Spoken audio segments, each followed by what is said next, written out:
Nkomplu fil-Vanġelu skont Mattew illum, Ġesu għadu kif kien il-sentenzjat għal-mewt u Pietru bil-mod tiegħu ir-reċta ta' parsi ma jafux lil dan Ġesu, mbagħad nkomplu naqraw. Issa kif sar kmieni filgħodu, il-saċerdoti ewlenin u l-anzjani kollha tal-poplu ikkomplottaw kontra Ġesu biex hekk jiġġustizzjawh, biex jaqtaw ilu għal-mewt. U wara li rabtuh ħaduh lem u rħewh fidejn Pilatu il-gvernatur. Amen. Binalla għex fostna għal 33 sena u l-aħħar 3 snin ta' ħajtu wettaq ministeru ta' bilħaq straordinarju. Ministeru li matulu Ġesu wera l-omnipotenza u l-glorja divina tiegħu.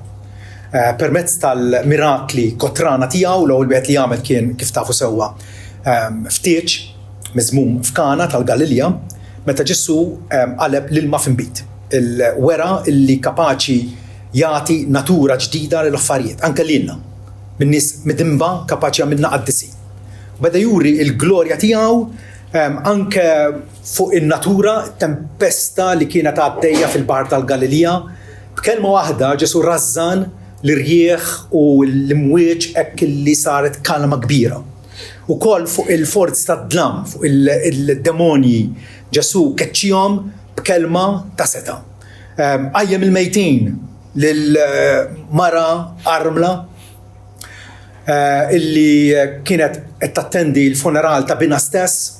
Ġesu waqqaf il-proċessjoni biex nsejħula hekk u qajjem lit-tifel u raddu lura lil-ommu. It-tifla ta' Ġajru, ħabibu stess. Lazzu, għajmun bell-imwiet, ikkura mar divers, il-min kien għami taħ id-dawl, il-min kien trux għamlu jisma, il-min kien mutu għamlu jitkellem. Kolla turija illi da Ġesu ta' Nazaret u għadak illi għat jirrestawra kollox. Għat jirrestawra l-univers u din id-dinja li fija bħalissa il-gerfix taħħa mħabba dnub, Ġesu huwa s-Salvatur. Ġesu huwa ta' bilħaq dak illi jeżerċita qawwa omnipotenti, qawwa divina biex dak li ntilef bil-qawwa ta' Adam Alla jirrestawrah għalih innifsu. Meta Ġesu ġabar l-apostli tiegħu fiċ-ċenaklu kien qed ikellimhom għall-aħħar darba, qalilhom kieku ma għamilx fost il-lut l-opri li ħadd ieħor ma għamel. Ma kienx ikollhom ħtija ta' dnub. Immissa kemm raw kif ukoll baqdu lili u lill-missieri. Bil-kwantità u l-kwalità ta' mirakli li għamel Ġesu afferma illi dawk illi esperjenzaw dal-affarijiet ma kellhom skuża. Kellhom evidenza kotrana illi huwa il-mibgħut mis-sema. Huwa il-Messija li Alla kien wiegħed mill-antik. Difatti meta wara l-qawmin tiegħu ħaffef il-pass biex jingħaqad ma' żewġ irġiel Kleofa u l-ħabib tiegħu li kienu sejrin lejn raħal ċkejken jismu Emmaus. U Ġesu qalilhom għalfejn għandkom dil-bixra ħosbjiena fuqkom, għalfejn intom mdejqin. U qalulu inti biss barran f'Ġerusalemm li ma tafx x'ġara dal-aħħar dwar Ġesu Nazzarenu li kien profeta setan fl-Emil u l-kelma quddiem Alla u l-poplu tiegħu. Kif iddeskrivewh dawn iż-żewġ irġiel Ġesu? Profeta setan fl-Emil u l-kelma quddiem Alla u l-poplu kollu. Kien setan fil-kelma meta Ġesu pridka u għallem in-nies kienu jitbelħu bih għax kien jgħallem b'awtorità. Imma jien ngħidilkom. Ma wkoll setan fl-Emil. Setan fl-Emil lill-paralitiku mniżżel mis-saqaf Ġesu qallu dnibitek maħfura, kelma b'awtorità. Imma wkoll urieħ illi bħala bniedem għandu l-awtorità biex jaħfar id-dnubiet. Warru qallu erfa' sottok u mur l-entarek. Setan fl-Emil u l-kelma quddiem Alla u l-poplu kollu. Ġesu dak li jżomm l-univers bil-kelma ta' setetu, bil-kelma ta' seta tiegħu. Imissa araw kif il-folja tinqaleb. tinqaleb drammatikament. Kmini fil-ħodu s-saċerdoti ewlenin u l-anzjani kollha tal-poplu komplottaw kontra Ġesu biex hekk jiġġustizzjawh, biex jaqtaw ilu għal-mewt. Wara rabtuh ħaduh lem u rħawh f'idejn Pilatu l-gvernatur. Il-gvernatur tal-univers jidher quddiem gvernatur dajef Ruman. Il-gvernatur tal-univers iħalli nies midimba u għajjurin u l-għedi jikomplottaw konti biex jorbtuħ. Għamen nifmu għadin? Nifmu għadin? Il-dinjita divina ta' Ġesu, Ġesu jasal biex iħallihom jorbtuħ bħabel. Bħal ma l-bnidem jorbot ħmar, jew kelb bħabel biex iġorruh lem.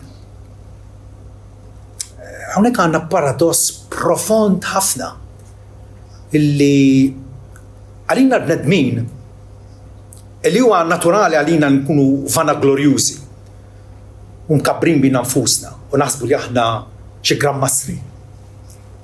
Huwa diffiċli ħafna biex nitalmu għad il-lezzjoni. Illi s-saħħa tagħna tinsab fid-debolizza tagħna. Is-saħħa tagħna tinsab fid-debolizza. Waħsib rivoluzzjonarju, waħsib illi ma nifhmuhx, irridu nimmeditaw ħafna fuqu, irridu nitolbu ħafna fuqu, jinstema' bluwa fost in-nies tad-dinja għax id-dinja tiċċelebra l-poter. Id-dinja tiċċelebra l-influenza, is-saħħa. U Ġesu hawnhekk l-omnipotenti iħalli nnifsu jkun marbut. Pass ieħor fil-Via Sagra da, il-Via Sagra, il-modija li Ġesu mexa, modija ta' mistħija, ta' umiljazzjoni, ta' djufija. La Ġesu rid jurina illi hu jagħti tifsira ġdida x'inhi qawwa. Għalina qawwa hija qawwa nukleari, qawwa politika, qawwa ekonomika, fejn nuru li aħna b'saħħitna għandna l-muskoli.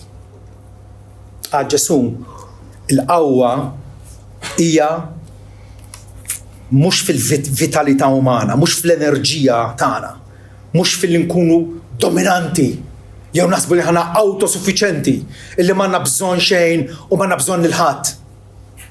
Il-qawwa vera tinsab fid-dipendenza onesta tagħna fuq l-omnipotenti.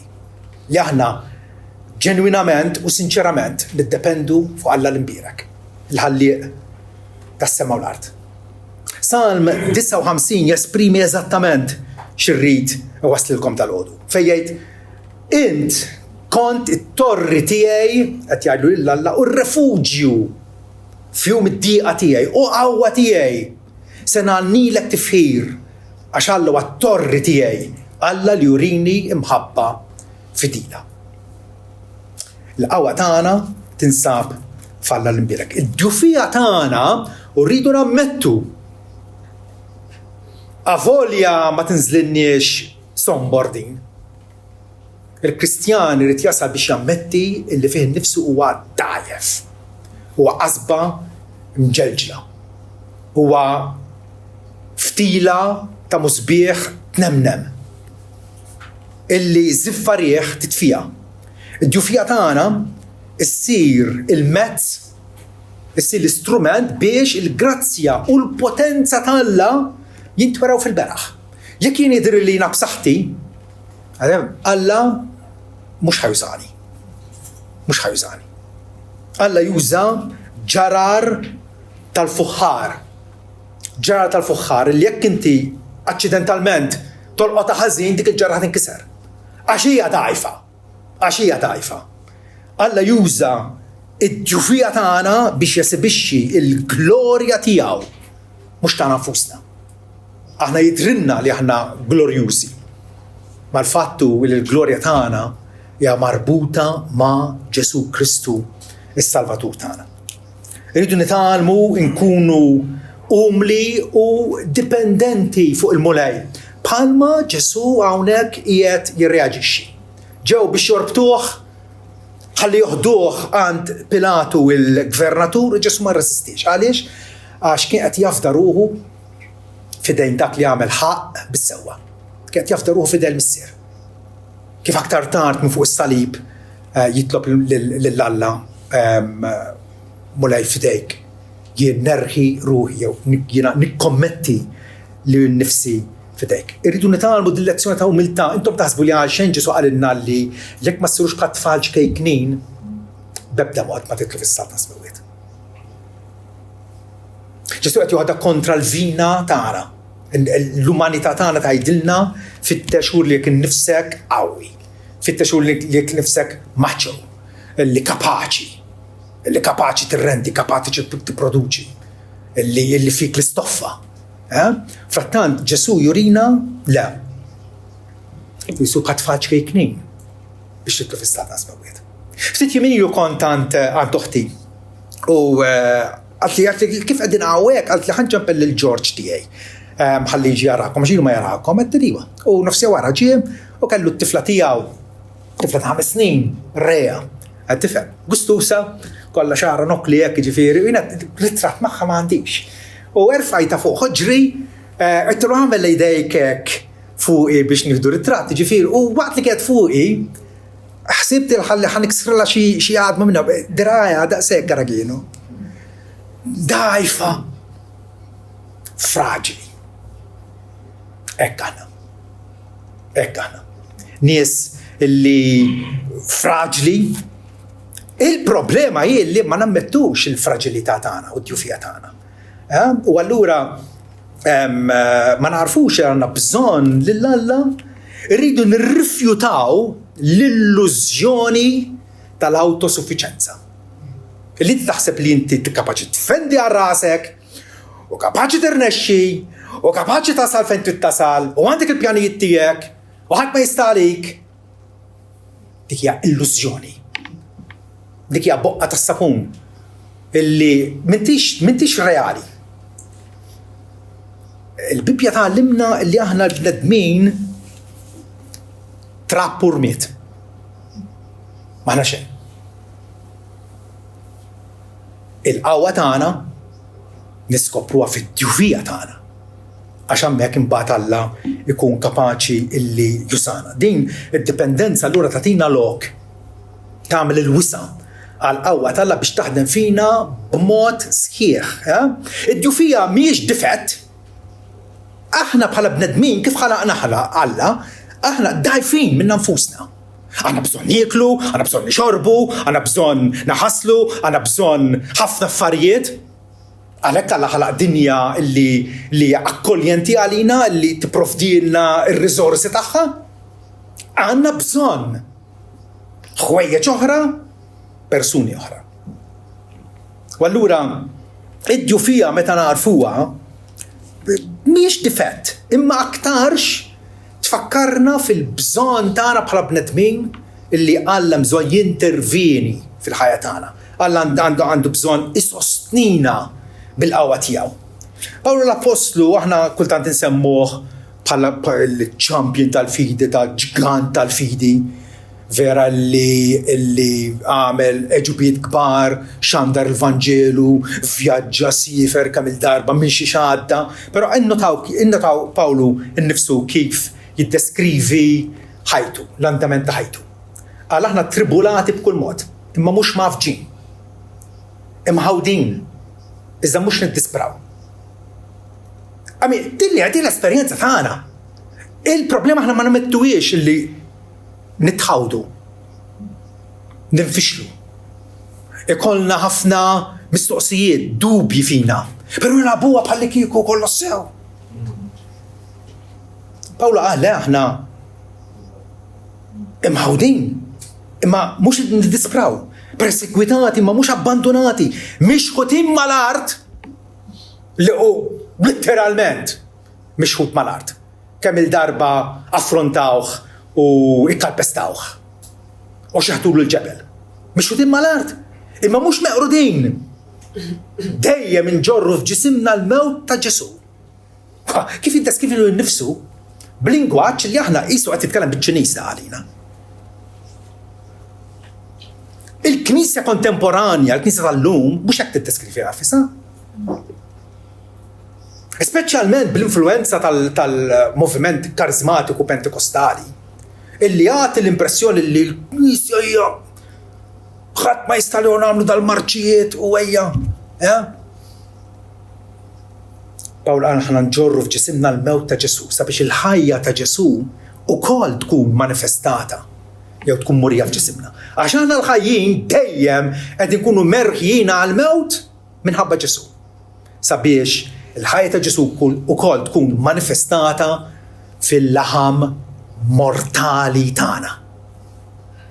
Dak huwa s-sigriet. Il-ħajja ta' Ġesu, il-ħajja tal-rixxoxt. Murija fil-laħam mortali tagħna. Il-laħam tagħna li huwa suġġett għal kanċer, suġġett għal mart, suġġett għal mewt.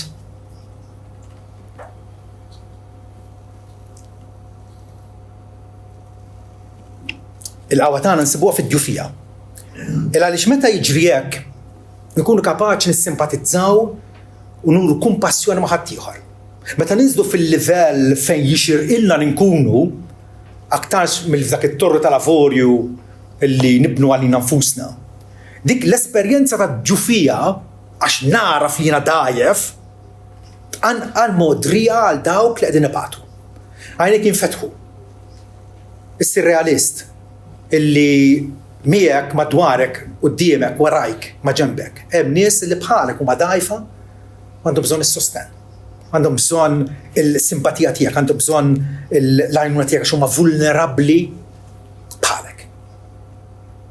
U allura nkunu aktar preparati biex naqdu lill-oħrajn. Il-Kristjan matur, Kristjan li javvanza fil-fidi tiegħu, walla fil-mħabba tiegħu, lest li jaqdi l-ħaddieħor u jaqdi l-ħaddieħor b'inizjattiva u bil-ferħ għax jara fil-hu dajjef u ħaddieħor huwa dajjef. Ġesu nnifsu meta mexa fostna il-Bibja tgħidilna illi m'għandniex sommu saċerdot li mhux kapaċi simpatizza ma' ġufijietna. Ġesu għadda bil-istess ġufijiet bħal tagħna jgħabdu l-ġuħ. Jeħtieġ li jorqod wara ġurnata xogħol u tagħlim meta rikbuh fid-dajsa biex jaqsmu l-Baħar tal-Galilea. Raqad. Tant kien eżawrit u għajjen raqad. Allura, dik l-istess esperjenza tagħna Ġesu għadda minna. Allura għandna wieħed illi bħalna ġarrab f'kollox frattant minn ardub. Meta aħna narfu kemm aħna dajfa u vulnerabbli, insiru għodda tajba f'idej Alla biex nkunu effettivi u produttivi għalih. Il-qawwa divina tidher fid-djufija umana. Nirrepeti. Il-qawwa tal-Alla tidher fid-djufija tiegħi u tiegħek. Debolizza tagħmel il-wisa biex Alla jesibixxi s-seta tiegħu. Allura il-mertu jidher ċar li kwalunkwe akkwist, kwalunkwe avvanz fil-Knisja tiegħu, fil-familja tagħna, f'kull sfera, kwalunkwe avvanz tal-avvanz jappartini għal Alla. Alla mexxa il-ħweġ quddiem, mhux aħna nfusna. Meta Gideon ġabar dawet mill-imħalfin, ġabar armata ta' eluf ta' irġiel biex jiġġieldu kontra l-Midjanin, Alla qallu ċekken in-numru. 300 biżżejjed. 300 biżżejjed. Meta rebħulhom din l-armata enormi bi-300 raġel, il-rebħa deret fiċ-ċar li ta' min? Ta' Gideon jew tal-Alla. U dik hija l-isfida qudiemna. Illi narfu illi l-omnipotenza tal-Alla tidher l-aħjar fid-debolizza tagħna, fid-debolizza tagħna. Pawlu nnifsu kellu jitgħallem din lezzjoni. Meta il-Mulej Ġesu qallu l-grazzja tiegħi hija biżżejjed għalik, hija suffiċjenti għalik. M'għandekx għalfejn titlob għal aktar. ما ديكش عارفين تبرزنت لك نفسك بحال كيكون انت شي تشامبيون يو انت شي جرانكا. الجرازيا تيجي هي بالذات عليك عاش السeta تيجي هي بيرفezzjonata fid-ġufija. U l-uniku diskrizzjoni li għandna tal-Apostlu Pawlu mhix fil-Bibbja, fi ktieb apokrifu, kien qasir, qaraj, b'saqajh imferċħa u diskorsu ma tantx kien impressjonanti. U għallox bjagħmel ġubijiet dar-raġel vera, ġubijiet. Il-grazza tiegħi suffiċenti għalik għax is-seta tiegħi hija perfezzjonata fid-ġufija. U allura Pawlu tagħlem il-lezzjoni. U din il-lezzjoni li aħna naħseb aħna nitgerxu u ħanibżaw u la mmorru d-dar probabbilment ħanippreferu li ninsewha kemm jista' jkun malajr għax ma toħodx għalina. U jekk ninsewha ħajkun għad-dannu tagħna. Ħanibqgħu nani fil-fidi. Ħanibqgħu patetiċi. Ħanibqgħu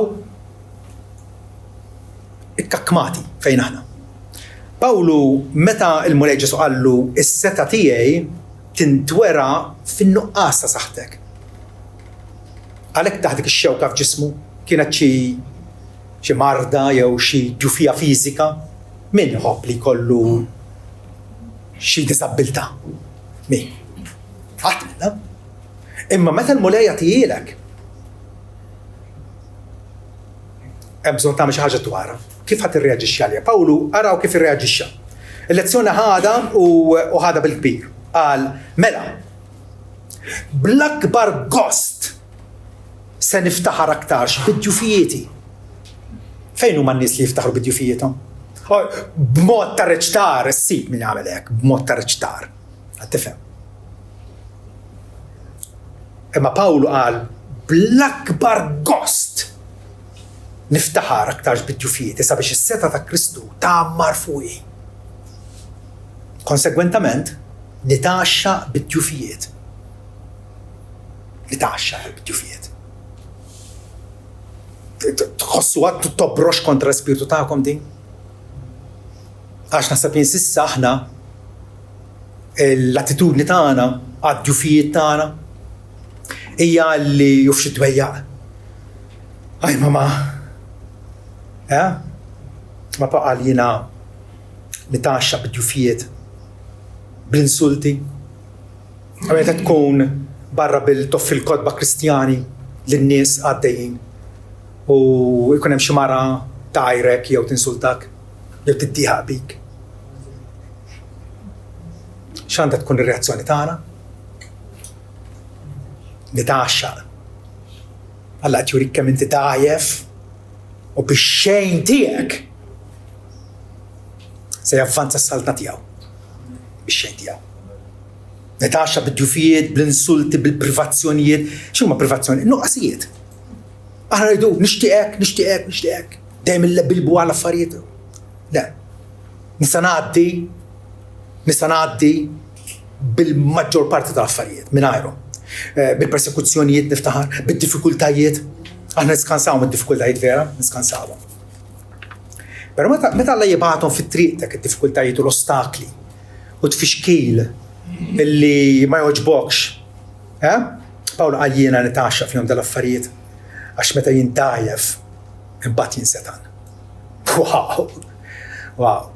Jekk hemm lezzjoni illi l-Knisja tas-seklu 21 hemm bżonn li titgħallem fl-Amerika, fl-Ewropa, fl-Afrika, fl-Asja, kullum kien. Meta aħna dgħajfin, imbagħad aħna setanin. Fejn nuru l-ġufija tagħna meta nattendu għal laqgħa tat-talb, pereżempju.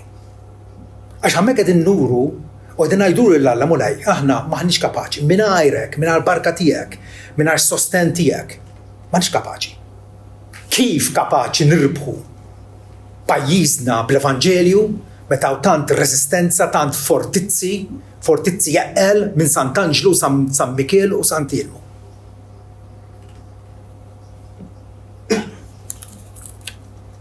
meta jindajef imbagħad jien inkun Setan. Għalli qiegħda bil-limitazzjonijiet tagħna biex imbagħad jesebixxi s-suffiċenza tiegħu. Din hija lezzjoni kruċjali ngħidha. Irridu nħaddnu d-nufijietna, irridu nħaddnuhom. Irridu nżommuhom bħala eżies għalina. Għax Alla bihom qed jurina min aħna ta' bil-ħaq.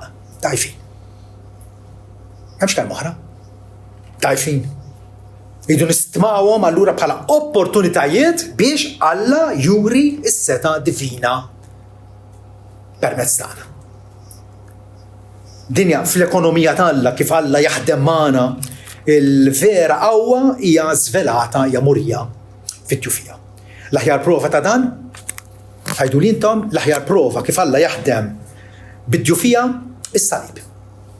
Is-salib huwa il-simbolu tal-tjufija, tal-għajb, tal-vergonja, tal-mistħija, tal-uġieħ, tal-batija, tal-sofferenza, tal-inġustizzja, is-salib. Alla rebaħ id-dinja lura għal innifsu bis-salib, bil-bluwa tas-salib, Pawlu jsejħilha, bil-bluwa, bl-istupidaġni tas-salib. Għalhekk kieku kelli jien infassal pjan kif nirbaħ id-dinja ngħid forsi bl-edukazzjoni nagħmluhom iżjed in-nies għax huma ignoranti, qed tifhem, jew forsi politika tajba. Qed tara fl-Afrika hemm ħafna politika korrotta bis-salib. Is-soluzzjoni tal-Alla bis-salib. U ebda soluzzjoni oħra.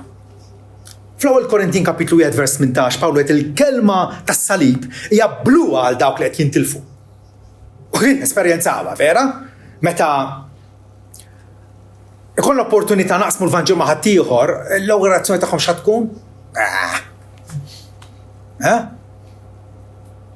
Alla il-kelma tas-salib hija bluwa għal dawk li qed jintilfu imma għalina qed insalvaw hija s-seta tal-Alla. Għax hu miktub se neqret l-erf tal-orrief u se nwarrab l-intelligenza tal-intelligenti. Il-bnedmin jaħsbu li bil-filosofija u bl-ekonomija u bil-politika u bl-intelligenza se nsibu s-soluzzjonijiet. Dejjem hekk sejra, dejjem ċirku vizzjuż, dejjem minn ġenerazzjoni għall-oħra, issa aħna l-bravi, aħna l-intelligenti, aħna l-orrief. ħansibu s-soluzzjoni ta' kollox. U gwerer nkolli għalaw il-gwerer u dejjem koppi, dejjem naqgħu koppi. Alla jaqret l-erf tal-orrief. Fejnu l-aref? Fejnu l-iskrib? Fejnu d-disputant ta' żmien? Jew Alla ma bellaħx l-erf tad-dinja. Alla l-erf tad-dinja l-aħjar soluzzjoni tal-bnedmin għalli dak ma blu għalija. Bħalma l-bnedmin midimba il-Vanġelu jsejħu l-bluwa. Għarin taraw l-antagonizmu gwerra. Id-dinja ma tifhimx l-Alla u Alla ma jiċċettax id-dinja kif inhi. Ikompli għajt. La darba fl-erf tal-Alla d-dinja ma saritx taf l-Alla permezz ta' erfa.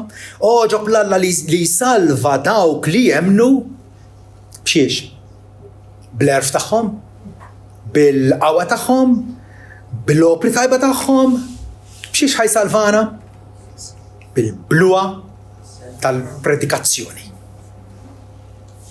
L-istorja ta' Ġesu rakkontata imxandra biex aħna l-bnedmin fit-tjufija tagħna inwaħħlu l-ħasa tagħna fuq. Għax ta' bilħaq l-lut jittomandaw sinjali mirakolużi u l-Griegi fitxu l-erf. Hekku, kulħadd għandu l-aġenda tiegħu, il-lut kienu jispeċjalizzaw illi kellhom il-Bibja tagħhom inkollu tajt mirakli f'biżmu Mose, Elija, Elisew, mirakli, irridu l-mirakli, irridu nagħmlu l-mirakli. U l-Griegi kienu esperti fil-filosofija. Tibda minn Arkimede u Platun u Aristotele, sensila sħiħa ta' nies u għarrief. Il-Griegi jifittxu l-erf, imma aħna nippritkaw il-Kristum sallab. Inti raw ma jistawx naqgħu għal-bluwa tad-dinja. Nippreferu l-bluwa tal-Alla. Il-bluwa tal-Alla huwa s-salib. Għan nippritkaw il-Kristum sallab. Ostaklu għall-lut, bluwa għal-ġentili, imma għal-dawk li msejħin kemm għall-lut kif ukoll għall-Griegi, Kristus seta tal-Alla u l-erf tal-Alla. Min se jilqa' s-salib, min se jilqa' il-bluwa tas-salib? L-imsejħin. Xejn aktar, xejn inqas. l-imsejħin jilqgħu l-messaġġ għax il-bluwa tal-Alla hija għeref mill-bnedmin u d-ġufija tal-Alla isħaħ mill-bnedmin. Alla jsalvana bid-ġufija tiegħu. Bid-ġufija tiegħu. Jsalvana b'Ġesu illi jħalli min jorbtu u jieħdu għand il-gvernatur biex naqatalu għal-mewt. Il-qawwa ta' Alla tidher fl-Evanġelju. Il-qawwa ta' Alla tidher fl-Evanġelju u tidher fil-Knisja dgħajfa tiegħu. Mhux knisja li tpenġel anfisha imperu. Ara meta fis-suwa tal-Knisja, meta l-Knisja ħasbet li hija xi armata ta' soldati u ħadd ma jistalina u aħna fetlilna li niksbu lura l-art imweda, il-Palestina, nagħmlu l-kruċjati. Refaw l-armi. Eluf ta' rġiel marru kruċjata wara kruċjata d-disa. Biex juru kemm il-Knisja hija b'saħħitha. Kienet fl-ar stat tagħha. Fir-realtà kienet fl-ar stat tagħha. Stat miserabbli. Meta l-Knisja kienet dgħajfa u bil-martri jingħalfu lill-iljuni, jinħarqu ħajjin, il-Knisja kienet fl-aqwa stat tagħha. Il-Knisja dgħajfa. Ikkonsidraw sejħa tagħkom l-aħwa illi mhux ħafna minnkom kienu orrif skont l-istandard umani. Mhux ħafna setanin, mhux ħafna nobbli. Imma l-għażel ħwejġ boloħ tad-dinja. Sabiex irriex lill-orrif u l-għażel ħwejjeġ dgħajfin tad-dinja din tismawha? Ħwejġ dgħajfin tad-dinja. Sabiex irriex il-ħwejġ sħaħ, il-ħwejġ baxxi tad-dinja, u l-ħwejġ mistmerra tad-dinja l-għażel, saħansitra l-ħwejġ li mhumiex, sabiex jinnullifika l-ħwejġ li huma. Ma nħarsu lejna nfusna bħala kongregazzjoni. Pawlu għamela għall-Knisja ta' Korintu, ħarsu lejn konfuskom. Kemm hemm presidenti fostkom? Kemm hemm ministri fil-gvern? L-istess ħaġa ħna. Kemm minna nissemmu fil-gazzetti u fl-aħbarijiet? Alla għażel ħwejġ boloħ, ħwejġ dgħajfa, ħwejġ li mhumiex. Ħalli jibda bniedem ma jiftaħar qudiem Alla. Għax il-qawwa hija tiegħu. Il-qawwa hija tiegħu. Maħabba fikom, maħabba fih, minħabba Ġesu Kristu ġifieri. Li intom qegħdin fi Kristu Ġesu minħabba Alla l-Missier, skużawni. Minħabba Alla l-Missier intom qegħdin fi Kristu Ġesu li sar għalina għerf mingħand Alla u ġustizzja u qdusija u fitwa. Kristu sar kollox għalina. Għaliex? Għaliex Kristu għal kollox għalina? Għax aħna maħna xejn. Aħna maħna xejn. U Kristu għal kollox. Sabiex bħal miktub mi jiftaħar. Ħajftaħar fis-sit. Ma forsi tgħidu li l-Knisja dgħajfa, all right. Imma l-predikaturi tagħha meta ngħidu Pawlu u Spurgeon u Calvino u Stin, dawn kienu nies sħaħ, kienu nies qawwija. X'hemm dan? Tiftakruh il-Mosè 120 sena? L-ewwel 40 sena Mosè mrobbi fil-palazz tal-Farawn ħaseb li hu xi ħaġa. It-tieni 40 sena meta ħaddem bħala raj Alla wrih li mhux xejn. L-aħħar 40 sena Alla wrih x'kapaċi jagħmel bix-xejn.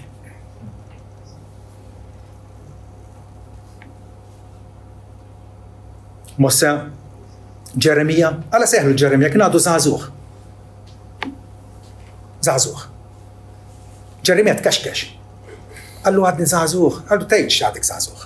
Jaħankum miegħek. U ħanamlek profeta fuq il-ġnus. Amos, bidwi.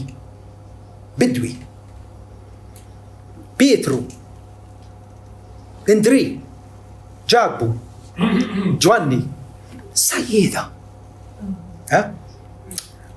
Alla jinqeda b'nies dgħajfa.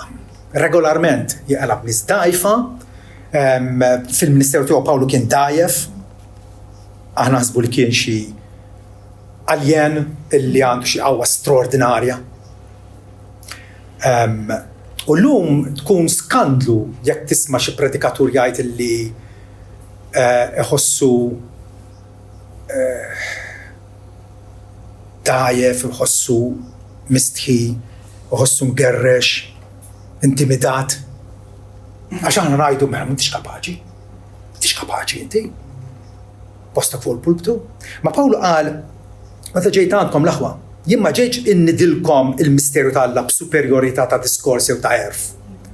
Ma provax jimita il-filosofi Griegi li kienu b'dik l-oratorja, b'dik il-lingwaġġ imwarrat, sabiħ, mirqum, ippreżentat tajjeb. Għalla, xemm minn da?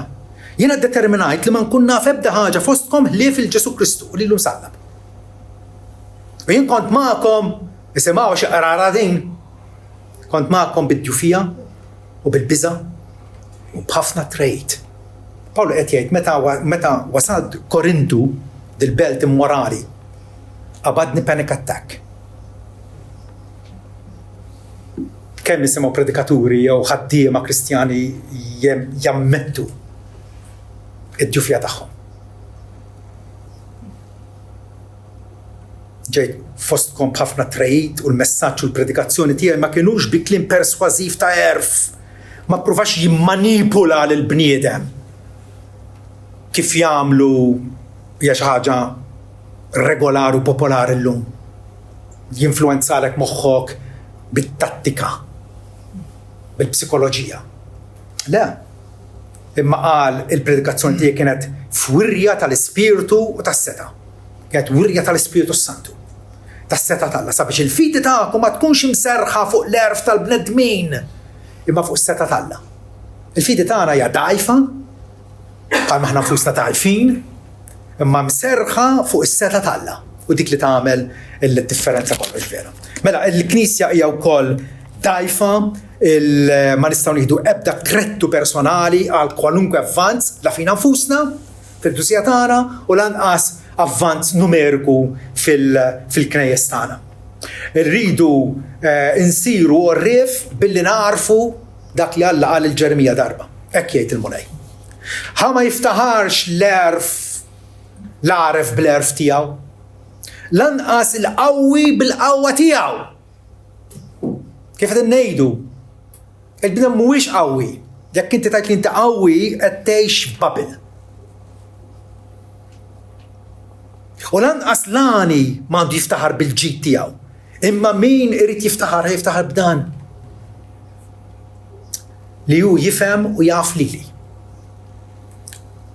Li jiena l-Mulej li nagħmel ħniena, ġustizzja u rettitudni fl-art għax bla ħwejjex intaxxa jien, jgħid il-Mulej. Fejn huwa l-ftaħir tagħna? Fi Kristu Ġesu.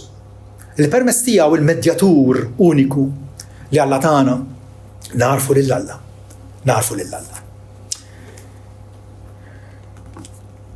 Dak li Alla qal lil Zakkarija żmien ilu meta qallu mhux bil-qawwa, jiġifieri mhux bil-qawwa umana, lanqas bis-seta umana, imma bl-ispirtu tiegħi jgħid il-Mulej. Bl-ispirtu tiegħi. Rridu nqumu għar-realtà l-aħwa u niddeterminaw li iva kont nippretendiha xi ħaġa li m'iniex. Kont nirreġta li jiena qawwi meta fil-fatt bħal ħadd ieħor u daqs ħadd ieħor għaddej minn problemi li qegħdin jisormuni u jħawduni. Mhux bil-qawwa, lanqas bis-seta ma bl-ispirtu tiegħi, jgħid il-Mulej.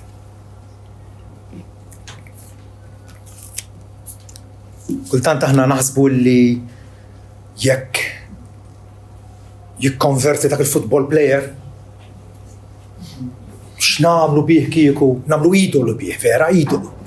Jew dik il-kantanta jekk tikkonverti, ja ħasra għalina. Qegħdin nafdaw fi bnedmin bħalna. Flok ma waħlu l-ħarsa tagħna nsamruha fuq Ġesu Kristu. Li wera d-djufija tiegħu. Ftakru, rabtuh biex joħdu ħlem. Ħajibda l-mixja tiegħu lill-Kalvarju. Pawlu l-Korintin kellu bżonn infatti tabtapilhom da xejn, ċanferhom. U għalilhom għandkom il-partiti, taħsbu li għandkom il-partiti kulħadd jien ta' Apollo, u jinta kefa, għalilhom qed tiġġennu. Minu Apollo? Minu Pawlu? Tanu biss servi li permess tagħhom immintu, saħansitra bħalma l-mulej tal-opportunità l kull wieħed. Ġi Pawlu u Apollo Alla tom opportunità, u dik l-opportunità użawha. Tajjeb dasik biss. Jien ħawilt, Apollo saqqa, iżda Alla kabbar. Alla kabbar. Ekmela, la min ħawel mhux ħaġa u laqqas min isaqqi, iżda biss Alla li kabbar. Alla li eżerċita il-qawwa ħalliqa tiegħu, il-qawwa kreattiva tiegħu.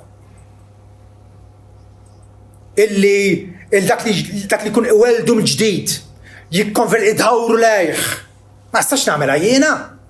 Laqas int. Laqas Billy Graham. Laqas Spurgeon. Ħadd ma jista' jagħmilha. Pawlu qal Alla biss u li kabbar. U kif għattilkom l-iprem modell li għanna għallina l-insara hija illi il-Ġesu fid-ġufija tiegħu ħadem il-kapulavur għas-salvazzjoni tagħna. Is-salib huwa qawwa fid-ġufija. Qawwa fid-ġufija. Is-salib huwa għodda ta' umiljazzjoni, debolizza, mistħija, għajb, dbatija, stmerrija. Ma dak l-istess salib sar is-simbolu suprem tar-rebħa u l-fidwa eterna tagħna. Ħaġa tremenda. Kif Alla jaħdem b'dan il-mod. Eżajja jgħid permezz ta' dbatijiet ta' ruħu, il-Messija qed jitkellem dwar il-Messija Ġesu hawnhekk. Permezz ta' dbatijiet ta' ruħu, ta' dbatijiet. Ġesu ma setax isalvana bil-mirakli tiegħu ta' fejqan. Ta' li għajjem n-nis mill-mewt. Bid-ġufija tiegħu seta' jsalvana. Għalhekk sar bniedem.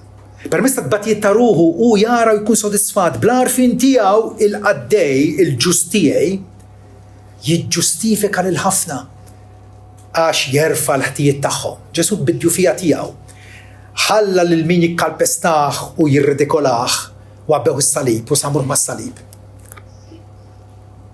U fid-ġufija tiegħu x'ġara? Refa il-ħtijiet tagħna. Wow! Refa l-ħtijiet tagħna bid-ġufija tiegħu. Kristu milja li nnifsu u Alla eżaltaħu ġvera. Alla eżaltaħ. Ta' isem li fuq kull isem biex għall-isem ta' Ġesu tiltewa kull il-koppa taħwiex fis-sema fl-art taħt l-art u kull sin jistqar li huwa l-kurjos. Il-kurjos li ġie fostna bħala ħaruf. U li ilna it-tixxibi tiegħu x'qalilna? Jaw għalilna ħnibgħadkom bħad dinożawri fost in-nemel? Ħanibgħadkom bħal ħrief fost il-pub. Ħaruf huwa kreatura dgħajfa.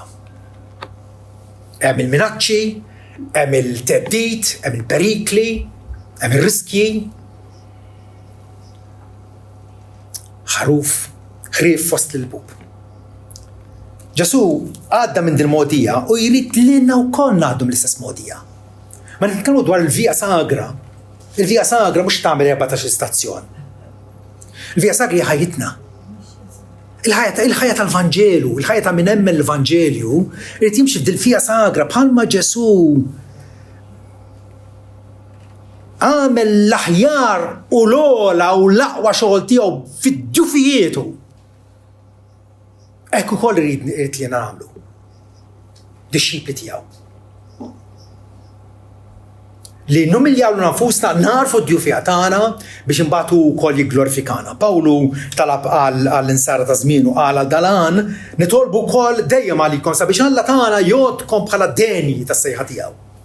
U jwettaq kull xewqa fikom għat-tjieba u kull għatta fidi bis-seta tiegħu, inti kull darba bis-seta tiegħu. Għalhekk hemm bżonn nitolbu regolarment u bil-ħerqa bis-seta tiegħu. Ħalli jekk isem Sidna Ġesu jkun glorifikat fikom u intom fih. L-ar offiża nistgħu nagħmlu l-Alla hija meta nikglorifikaw lil nafusna. Li nsebħu li nafusna, nippreżentaw front attrajenti ta' nafusna. وما نكونوش ريالي، nkunu glorifikat fih. Ġesu jkun glorifikat fina, intom fih skont il-grazzja tal-Alla u s-sid Ġesu Kristu. U allura, daħwa, jkunu qalbina u nkomplu nipproklamaw il-messaġġ iblaħ tas-salib. Nafu li d-dinja kontriħ, nafu. Ġesu qal anzi, Ġwanni għajt li Ġesu ġi fiħwejġu stess u nisu ma laqgħux. Hija huwa messaġġ iblaħ. Ma jdoqx għal widnejn tad-dinja, ma jdoqx. Imma bih Alla jiġbor il-maħturin tiegħu u dik hija sabiħa. Dak li Alla ħabb mill-eternità, Alla ħajħossib jiġborhom bil-bluqa tal-predikazzjoni. Bil-bluqa tal-predikazzjoni. L-umanità midimba li fostha qegħdin ngħixu hija umanità imsertqa, superva, arroganti u mkabra. U taħseb illi bil-modija tagħha, bil-metodi tagħha tasal. Alla min-naħa l-oħra rivelat muri f'Ġesu mislub, hemmhekk muri l-aħjar Alla. Ġesu mislub. U offiża għad-dinja. Ma id-dlam ma jistax jitħallat mad-dawl. Id-dlam ma jistax jifhem id-dawl. Ma fejn jidħol id-dawl, bħalma Alla qal fil-bidu ħajkun id-dawl, id-dawl idda. Ekku kollha Alla kapaċi jagħmel li jiddi id-dawl tiegħu fil-qlub tal-bnedmin, mhux vera. Il-kwistjoni kollha hija fuq li ma naħat insab, fuq naħat tad-dinja. Li għadek taħseb li inti kapaċi tfendi għal rasek u tikseb is-salvazzjoni tiegħek stess, jew fuq naħat Alla. Jekk fuq naħat Alla, Ġesu illi sofra s-salib jgħid lilek ukoll illi jeħtieġ tiġħad jekk innifsek terfa' s-salib u segwih jum wara jum. Amen.